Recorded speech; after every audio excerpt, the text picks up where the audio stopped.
All right, y'all. Welcome back to another episode of Excellent Adventures. I'm your host, Reec, live from Media Campus West. We have the principal farmer, Brother Patrick Muhammed, in the building. We've been following each other for a while. He's got an excellent movement. They got a school. They're teaching kids from the ground up, pun intended. He has a farm. He's always dropping lessons. I just saw a lesson. I was just thinking about trees, and I saw you had a lesson about trees and lumber.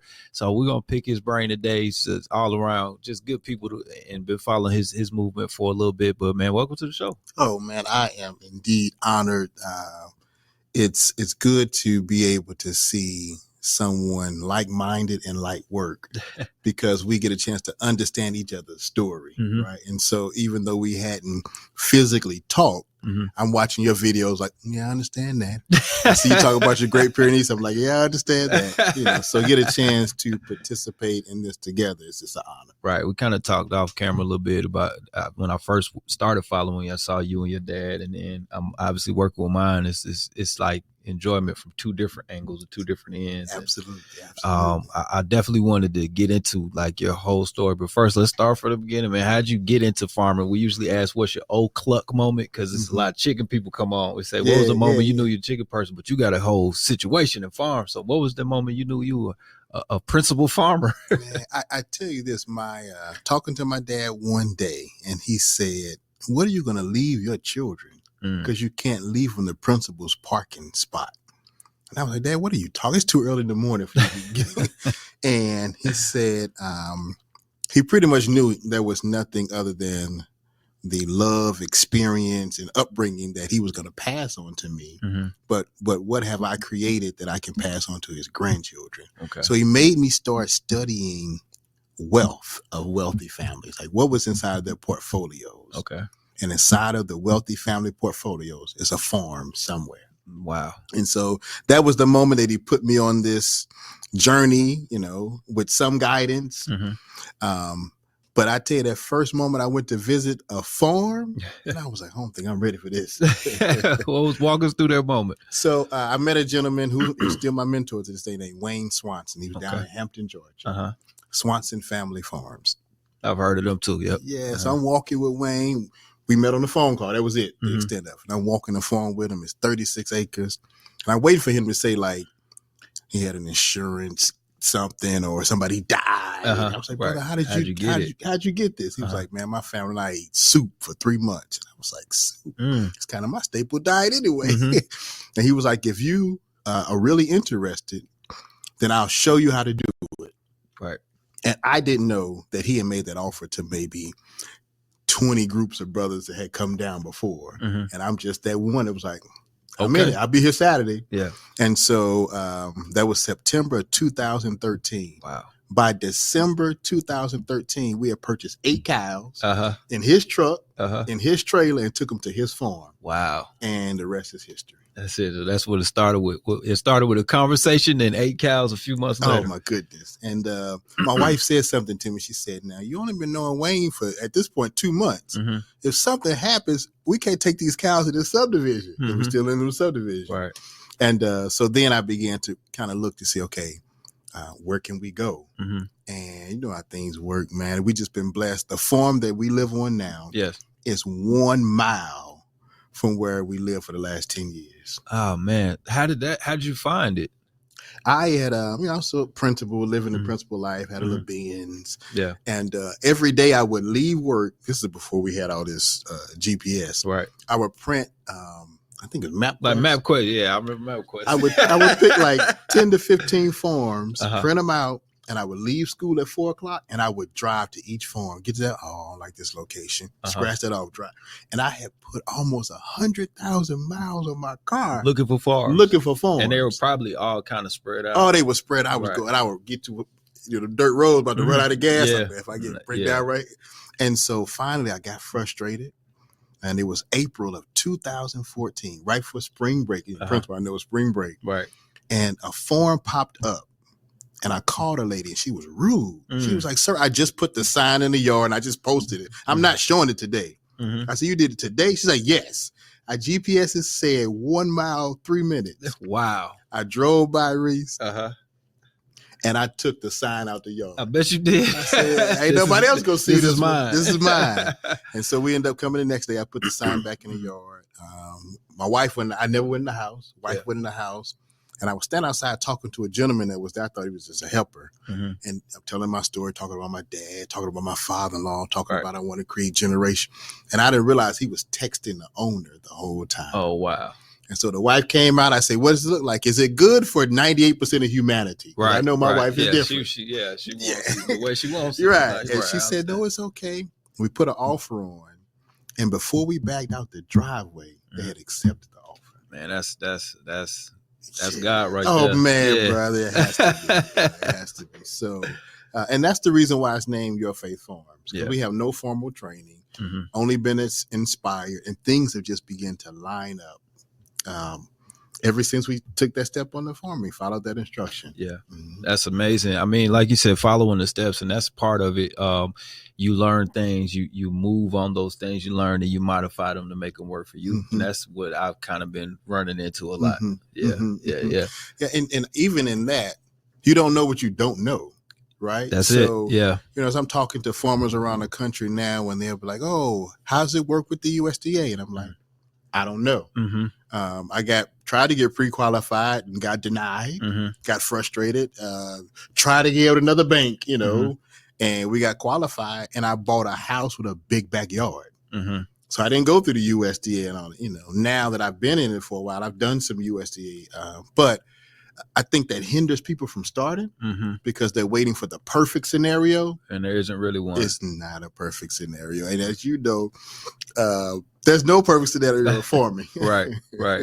Every day is a different day. Every day is a new movie. Absolutely.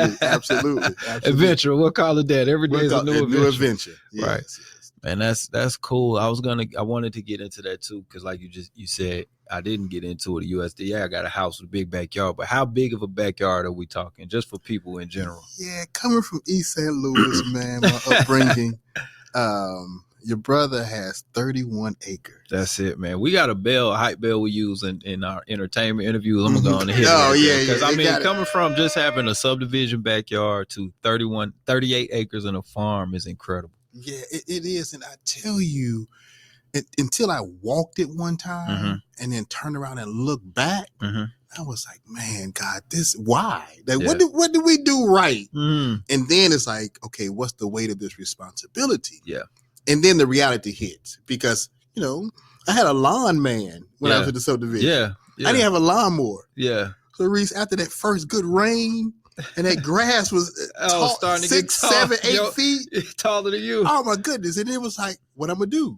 Right? So I was like, okay, I'm gonna go to Home Depot. I'm gonna buy me a zero turn. I couldn't even cut with the zero turn. Yeah, that's so we went 2.5 to 3 years before I could afford a tractor. Right.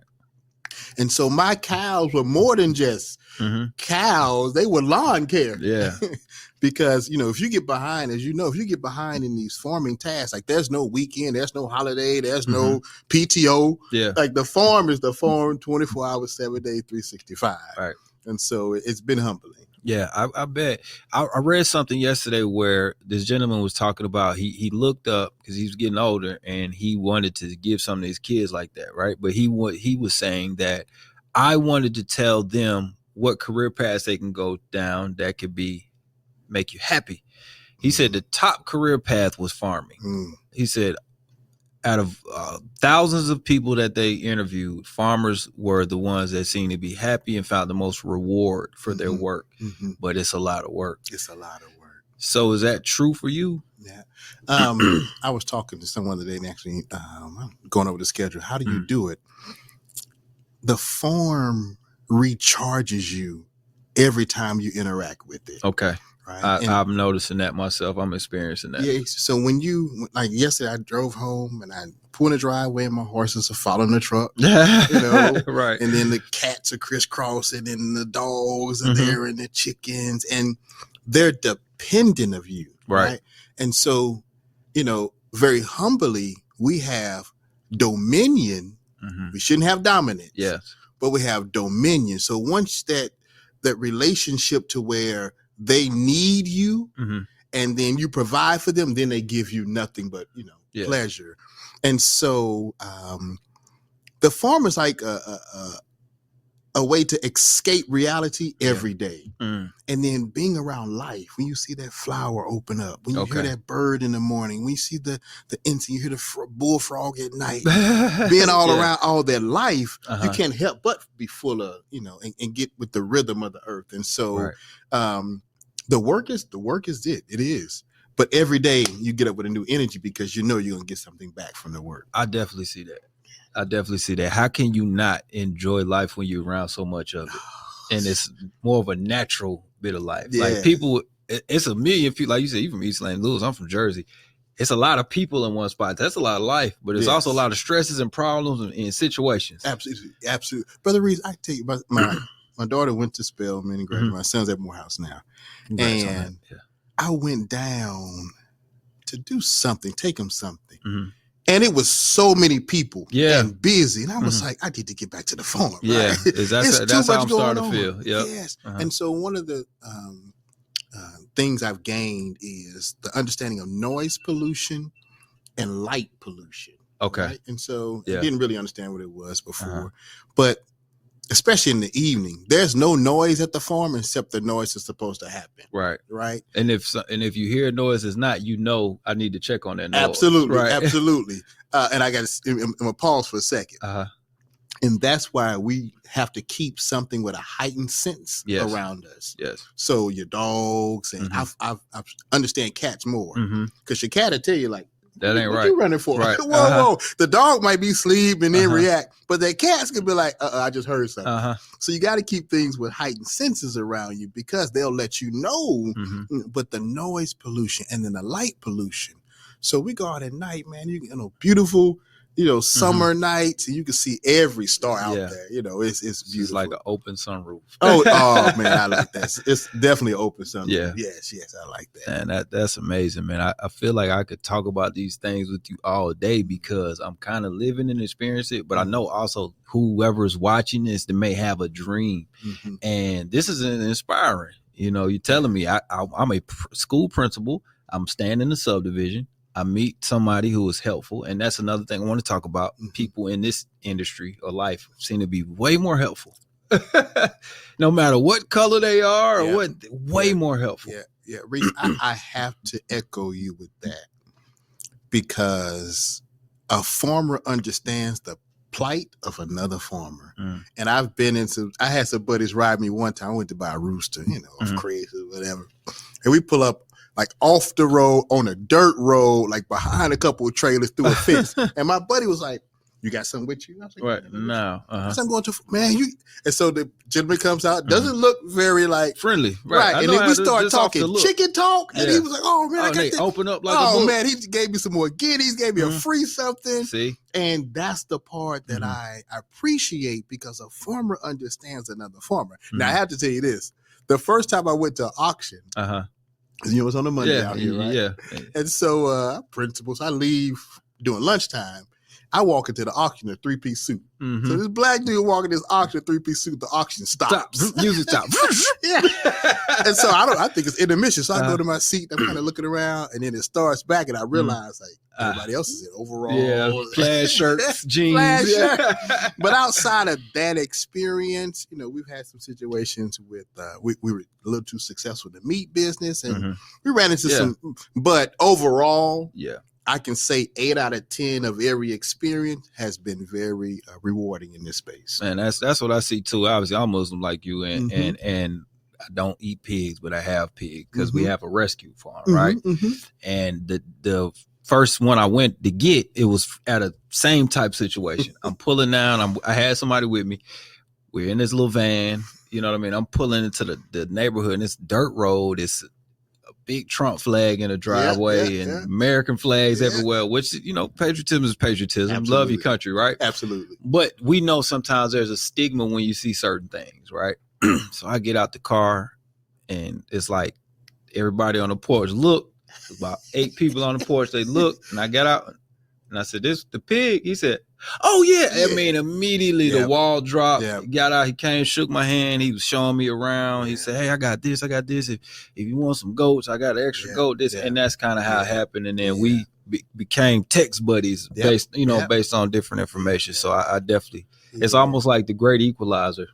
That's what you said is truly it. That situation when I went with that cow, and I made some money, but I ain't making enough money, right? Because I thought the weight was $117 per pound. Okay, I got happy, and I was like, this cow, the steer that we took was 700 pounds. Okay, I text the wife like, girl, we got a $7,000 payday. I did the math on my head. We had all 7-8 grand almost, right? So I go to the cashier. Remember in my suit, right? I go to the cashier and I give her. They give you a ticket.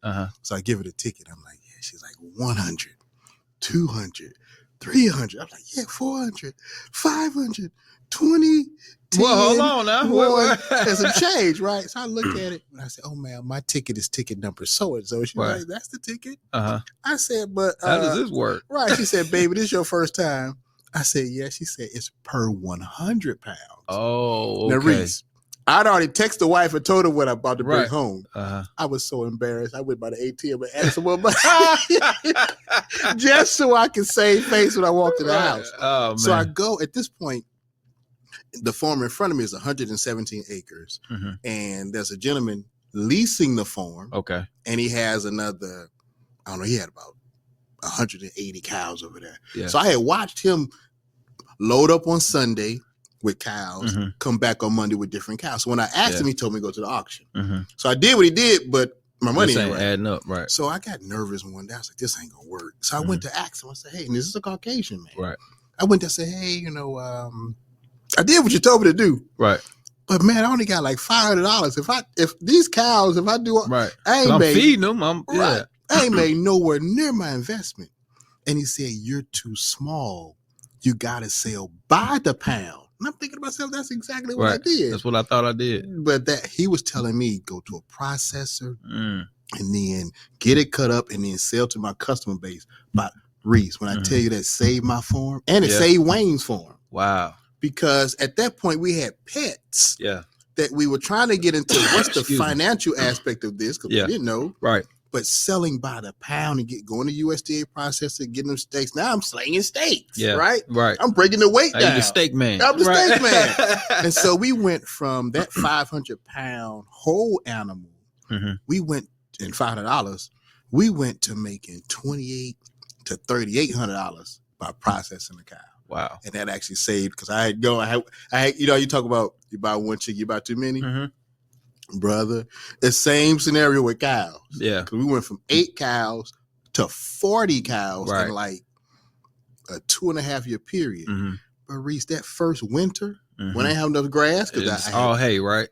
$1,600 every 2 weeks.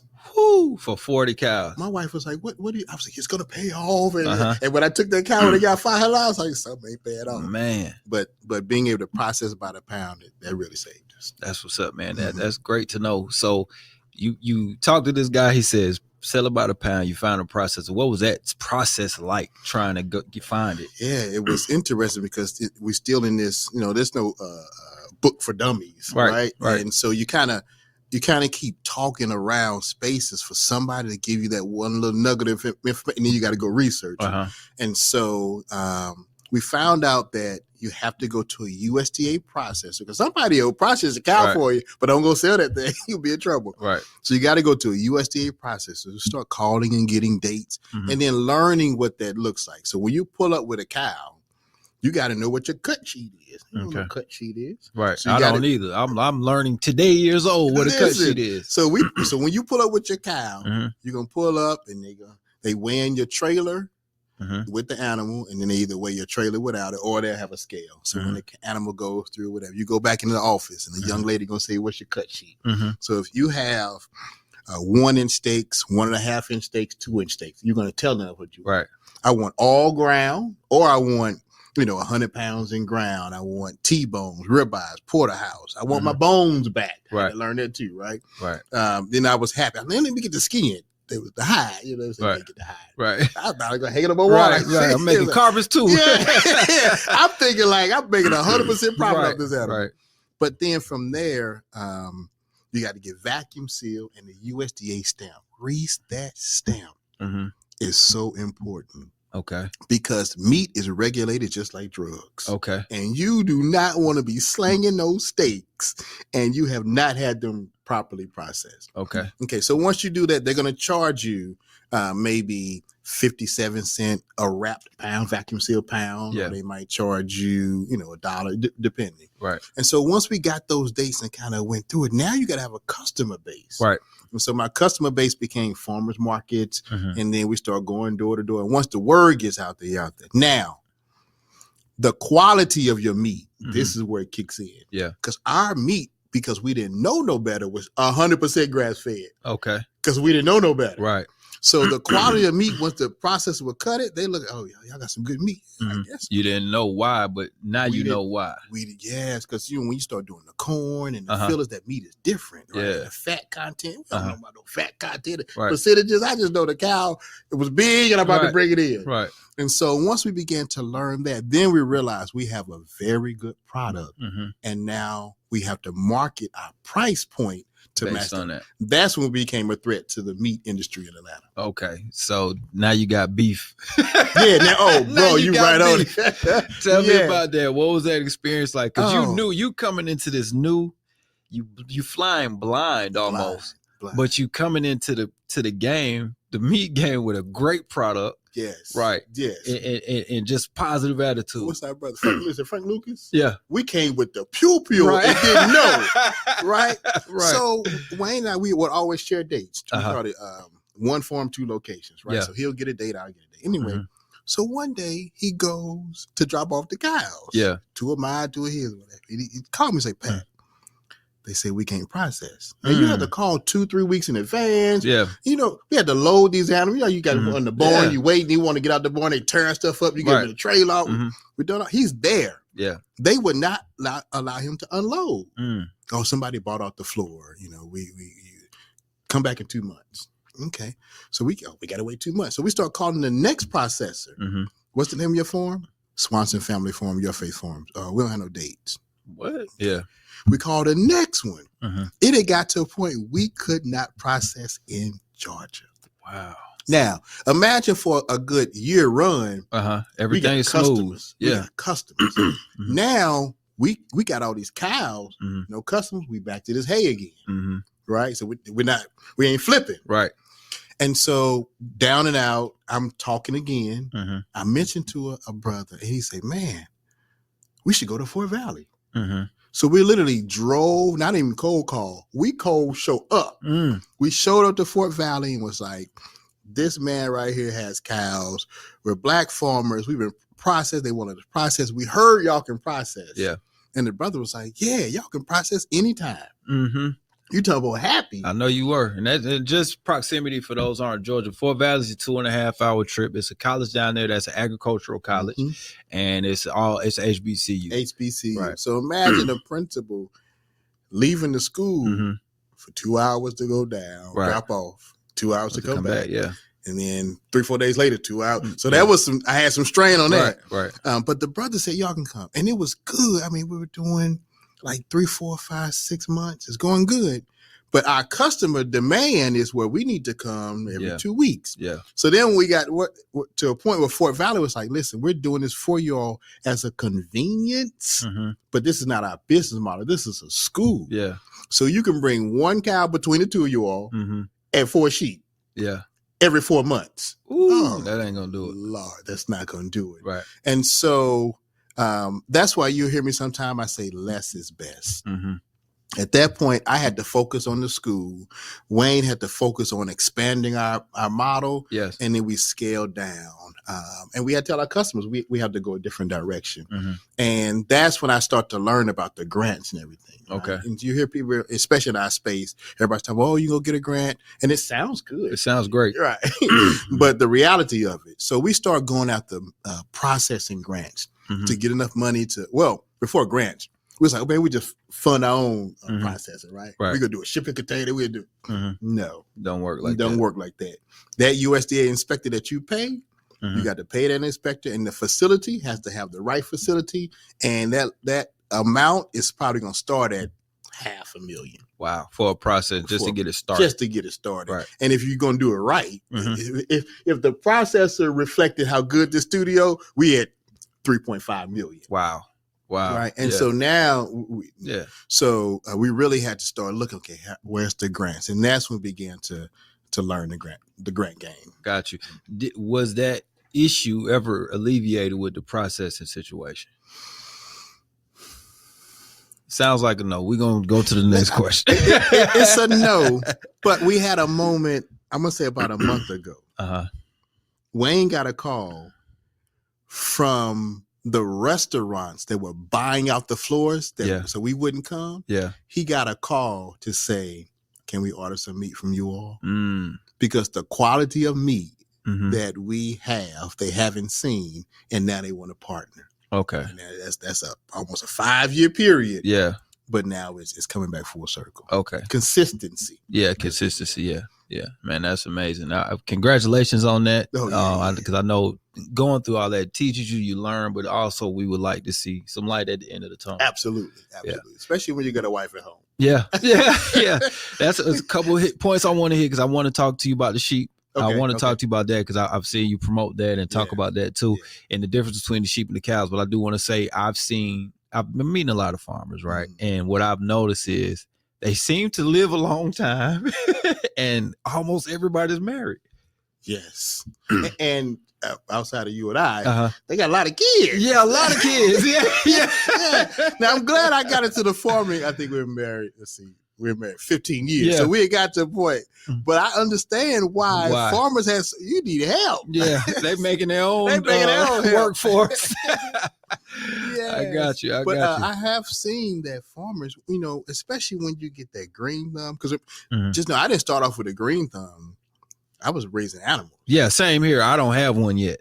So I grew a pumpkin by accident last year, and I got very excited. Brother, I got excited one time. I grew some sunflowers and okra, and I was at some garden meeting. I was like, I grew sunflower okra. Everybody looked at me like, anybody could do that. I was happy as I could be. They were like, that's the easiest thing. So I'm light green now. Light green, there you go. But once you taste something that you put a seed in the ground, and it actually, and then the abundance, brother, I've seen a cucumber vine. To where I know I pour cucumbers for 2 weeks and it keeps giving. Wow. Right. And then that's humbling. That is. That is. And so when you're eating, like during the pandemic, and I know it was tough for a lot of families. Yeah. The pandemic, our health increased tremendously because we were literally eating what you grew. Right. And you can taste the difference. You can feel the difference. You can feel the difference. My wife cans. Yeah. So sometimes we'll pop some tomatoes that's, 9 months old. Yeah. Because she's canned, from the beans to the squash. So that's been, so I see why farmers live a long time. But that relationship with the spouse is important because you got to have some reassurance because it could be daunting. Yeah. I went to a period, Reece, to where the reason I got into Great Pyrenees. Okay. So stuff was coming up missing. Oh man, I was raising Presa Canarian. Yeah. And my first animal on the farm was Queen, a Presa Canarian I got from Wayne's farm. Yeah. Queen is my best friend, animal friend. Yeah. Well, Queen was the first animal. Even though we had the cows we're gonna bring, Queen was the first. Yeah. So for 2 years, man, I was blaming the coyotes, the raccoons, the possums for all the dead chickens, goats, baby calves, everything, right? I'm like, these coyotes are terrible, They're right? killing me. And so I had gone away for a couple weeks to do a program. And I came back, and my wife was like, Queen is different. And I was like, yeah, she probably just missed me. She's like, no, I think she be killing stuff. Don't be saying nothing about no Queen. Right. Queen wouldn't do nothing like that. Queen ain't never touched a soul. Oh, man. So she had some puppies, and I had her in a spot, and I took her out to get some air, girl, running around. And she came back from behind the barn and had blood on her mouth. And I had a male Presa Canary named King, King and Queen. Right. And I was like, King, what you bite my girl? Beating King up. He looked at me like, what's wrong with you? So Queen, go in there with your babies. Reece, I walked around the barn and I saw a 1,500-pound Black Angus cow bleeding from the neck. Oh, man. And at that moment, all 3-4 years of Queen started flashback. And I started seeing all those dead animals. I could hear me telling my wife, oh, she's just cleaning up something that was dead. Oh, she would do. I went to correct this on my phone. Yeah. free dog. Free dog. Yep. I gave her away, and I had been I didn't know about Great Pyrenees really. Yeah. I watching videos. Yeah. You're trying to figure out your best LG, right? And I remember passing through Fayetteville periodically and seeing a farm. There's a big white thing laying in the pasture. And I was like, man, so I slowed up one day and I took a picture of the dog. I was like, what kind of dog is this? And I found it was a Great Pyrenees. So you go back to Craigslist, because this is before Facebook Marketplace kind of got high. Right. And this guy was selling a Great Pyrenees for $100, 1-year-old. Yeah. So I go, and this man had 300 chickens, 400 ducks. When I tell you, everything everywhere. And the dog was just sitting there. I was like, that's what I need. Mm-hmm. And I bought Champ. My dog's name is Champ. I bought Champ for $100. Man, that's a steal, brother. When I for a tell good farm dog, Champ, who's 9 now. Champ probably, now my number really is off, at least 62 babies around the country. Wow. Yeah. Right. Yeah. Champ, and we'll have to talk about this off air, but Champ was dead for 3 days, but he's still alive now. Right. That was 2 years ago. And he's produced he is phenomenal, even though he's frail now. And his offspring, I mean, they own it. They own it. And so I don't do Presa Canaries anymore. Right. Clearly not. Or German Shepherds or Belgian Malinois. They're all great dogs in their right. Right. But I am a hands down believer in the Great Pyrenees. Yeah. I love that. My one is scared to life of my goats, but the other one, I think he's built for it tough. He's built for it tough, because the other one, the goats bully her a little bit, but she is very alert, but she's a roamer. Yeah. So I mean, take off. I might not see her for 3 days. Yes. Okay. Well, mine are known in the South Florida area. My Champ and his son, and I'm glad he's getting older now. They had a standing appointment at Waffle House at 3 a.m. Oh wow! That I didn't know. Okay. And so I guess for some reason they didn't come back, because they would always be in the driveway and I leave in the morning. But first I didn't see my dog. So my wife texted me one day. She's like, hey, one of her parents says, I think I see your dogs getting in the dog pound truck. Man. So I go and get them or whatever. And it's like, yeah, man, they up here every day. I'm like, every day? They're like, yeah. And so I go to the Waffle House and he's like, oh yeah, they come. We make plates for them. I said, please. That's why. Please don't stop. Make these plates for them. Then they're gonna keep coming. Yeah, they'll keep coming. So that's probably a mile and a half from the house, right? But and for the viewing and listening audience, the difference in between the Great Pyrenees and other dogs I've used on the farm, if you're the threat, the Great Pyrenees are going to come and say, Reece, stay back. You can't come. But they're going to stay in between you and the livestock. Okay. Yeah. My German Shepherds will go and get engaged. They in a fight. They come back all bleeding. My Presa Canaries probably go kill something, come back bleeding. Now, if you keep coming closer to the livestock, then it's on. It's on. But they're smart enough to keep, especially if you do them in pairs. Yeah. If that pair get, like sometime Champa bark, and then Fluffy's like, oh, okay, Dad. And he'll go out and engage, and then Champa stay. Okay. But my greatest deterrents are the girls. Okay. Those girls will go out there, brother, and you hear them like, oh, Lord, but they'll go out there and do what they need to do, and then Fluffy will come and be the strength. But that, and then they produce very well. Every generation of Champ, I've seen just a stronger, smarter, faster, quicker, more alert dog. And so as an animal matures, that seed has that same DNA, that mature DNA. And it's very rewarding to see. It's almost like AI, like it learns as it goes. It learns as it goes. The version is even better. Yeah. Champ 2.0. Champ 2.0. Yes. Champ 2.0. That's really good to hear. It's hopeful for me because I'm getting into it and I got these dogs and I can see how they create their own fences. Like, so that makes so much sense. And I got a pair, so I'm feeling good about that. Yeah, you just said fencing. Fencing is a thing. Oh my goodness. Reece, I'm an educator and I played basketball at college, so I'm gonna give that, right? So, but I'm an educator by trade. Same here, I did too. You played, okay, see? So I'm an educator, right? One, I didn't have no tools when I moved to the farm. You know, you get the Father's Day tools. Yeah, I had it on the little kit from Sears. Right. You know, none of that works. Not T-posting hammers, none of that stuff. None of that. I get my first NRCS equip. Yes. Okay. And the lady says you need to run 900 feet with your T-post and your 4x4 fence. It needs to be stretched at the tension rate of so-and-so. Yeah. And I'm like, what is she talking? She's talking Chinese to me. She's talking. Right. So, you don't want to be embarrassed. I go in with my farm boots on the Tractor Supply one day. I'm looking like a farmer. I'm right. 2 years in the game. I'm looking like a farmer. And I'm looking, what is a T-post? Like, what is she talking about? 900 feet of T-post is a lot of T-post. Oh, my goodness. So, because of financial reasons, right, my wife and my 2 sons about to stretch this 900 feet. Right. But I'm thinking I can just tie it to the truck and pull 900 feet. No, that didn't work.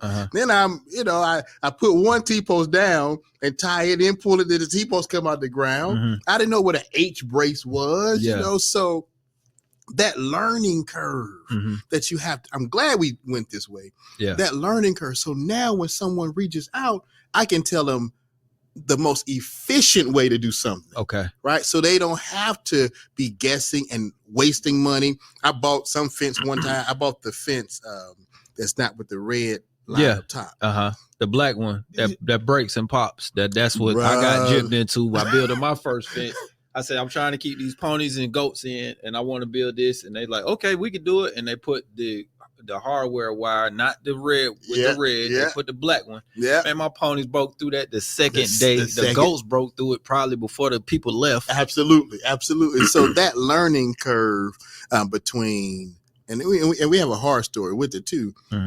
So there is a reason why it says a horse fencing, goat fencing, sheep fencing, cow fencing, because our 4x4 square fencing was good for cows. Yeah. Reece, when I moved to horses, one of my horses got their foot with a horseshoe stuck in the 4x4, lost a whole hoof. Dang. I'm talking like I saw the dog with the hoof in the mouth. Yeah. And I was like, oh, Lord. Then I saw the horse walking. I was like, oh, Lord. Then that horse came 3-legged, and all you saw was just knuckle. Oh, my goodness. Man. And she stayed alive for another 6 months because it'll grow back. But, whatever. Yeah. So I don't do horseshoes anymore. So people say, why you don't do horseshoes? I got a story for it. But there's different fencing for different species and for a reason. And we have to respect it. And then that helps you with your plan. So if your plan is to stay with sheep, or your plan is to go to goats, or your plan, you want to have a plan, because if not, you got to tear down this fence. You got to redo this fence. So I think the 2x2 red wire is the most universal. Okay. Because if you ever switch, you don't have to worry about it. I'm glad you said that. Now I know 2x2 wire, because we about to do fences. Yes, and now it's a little more pricier, but over time, it doesn't matter what you swap out. You can swap the ponies, you can go to the big horses, the cow. It doesn't matter. Gotcha. Now, goats is the challenge, because if water can get through it, goats can get through it. Brother, I liked what you just said. I never thought about it, but that is absolutely, we've gotten in and out of goats 3 times. Yeah. Because, somebody be like, oh, that's a cute goat. That would be nice. So we've gotten in and out of them 3 times. The second time, they ate all my wife's hibiscus. I'm talking like 40 plants. Good that God, got to about 2.5 feet tall. It was about to bloom, about to go. One afternoon. I mean, wiped it all out. Destroyed 5 months of progress. Yes. And so what I share with farmers is goats are cute, whatever. But if you got 5 goats and you got 100 sheep, I can move this one sheep and the other 99 are going to follow. These 5 goats, they're going to go 99 different ways. Yes. Right? And then they don't distinguish between what they're going to consume, right? Like sheep are not really going to, they might get on their hind legs every now and then, but goats are going to consume everything that's in their path. Wow. And so for homesteading and for clearing brush, they're excellent. Yeah. But you want to be mindful that you got to keep an eye on them goats. Gotcha. Okay. So we'll be moving the sheep soon. All right. Man, we could go for 5 hours. Oh, yeah. We're going to have to do a part 2 or part 3 if that's all right with you. Oh, man, I'll bring you back. I'd be honored. We're going to do a part at your farm and a part at my farm. Oh, that'd be phenomenal. I love it. I love that, man. The principal farmer, Patrick Muhammed, friend of the show, friend of Swiney Farms. That's right. That's right.